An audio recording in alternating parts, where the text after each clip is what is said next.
Tucker drops a bomb, reveals who the coward behind the New York Times op-ed could be, by Amy Moreno for truthfeednews.com. Americans are sick and tired of the fake news media pushing the non-stop anonymous sources. Remember the days when an anonymous source was a rarity? Now, every other story is created due to an anonymous source, and that's why there is no credibility with the propaganda media. Tucker Carlson called out the piece and claimed he has a good idea who the secret source is.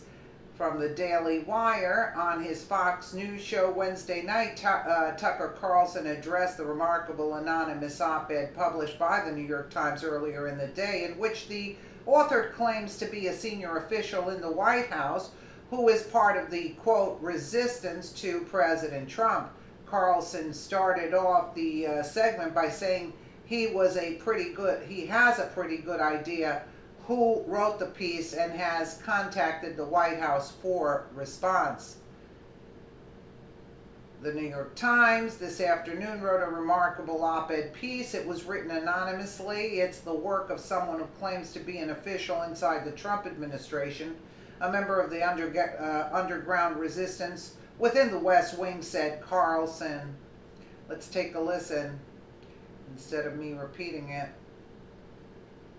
Tucker Carlson, Trump's attempts to do what he promised to do on the campaign are not a travesty. They are a sign the system is working as designed. Hashtag Tucker. Remarkable op-ed piece. It was written anonymously. It's the work of someone who claims to be an official inside the Trump administration, a member of the underground resistance within the West Wing. We think we've got a pretty good idea who wrote this piece. We've called the White House for comment on it tonight. But until we confirm the identity, of course, we're not going to accuse anyone in public. We'll keep you posted on that.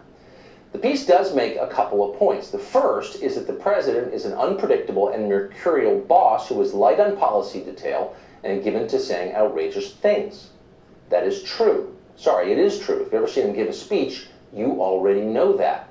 One of the most striking things about Trump is that he's almost exactly the same in person as he is on television. Ask anyone who knows him.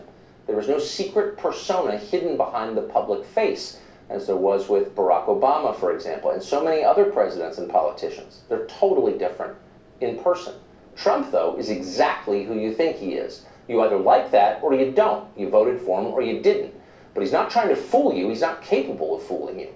He's governing exactly as you would imagine he would. It's not clear why everyone seems so surprised by that.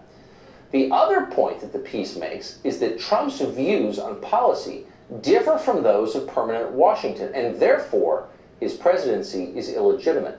At one point, the author explains that Trump does not believe Russia is the central threat to the United States and resisted imposing even more crushing sanctions on Russia. But thankfully, the piece explains, this is a direct quote, his national security team knew better. Such actions had to be taken. So let's see. Trump ran on closer relations with Russia. Voters agreed with that, and so they elected him president of the United States. And yet the tiny and incompetent Washington foreign policy establishment, the very same people who brought you Iraq and Libya, do not agree with that. So they subvert his views, which are also the views of voters, the American people. And yet, this is somehow a win for democracy, and we all should celebrate it.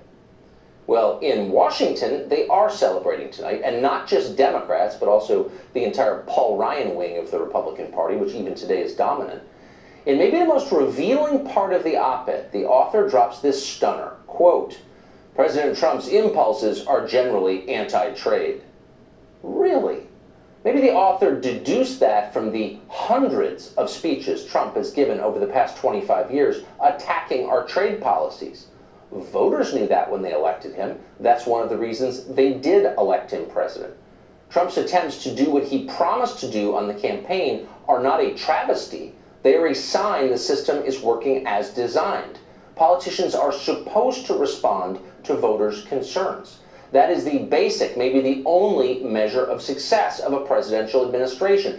Did you do what voters sent you there to do? In Washington, That's considered shocking. And that's the real problem with this piece. Not that some unnamed White House official is disloyal to the president. Omarosa and Anthony Scaramucci worked in the West Wing. We've seen that before. The problem is that so many in our political class are disloyal to voters. The very people in charge of administering our democracy don't believe in democracy. They don't even hide it. That's a problem, a big problem. In fact, it's unsustainable over time. I agree with that, but he doesn't tell us who it is. But Mike Cernovich, he had said through the wording in the article that he feels that it is McMaster's. So I don't know. The idiots are saying on Mad World News that the liberal idiots, I should say, are saying that it was Mike Pence. I mean, that is totally absurd.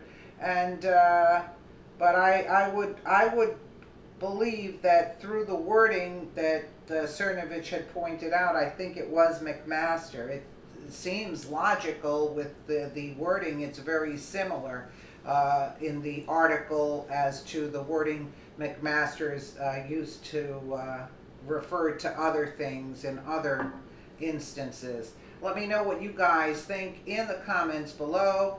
And again, thank you so much for watching.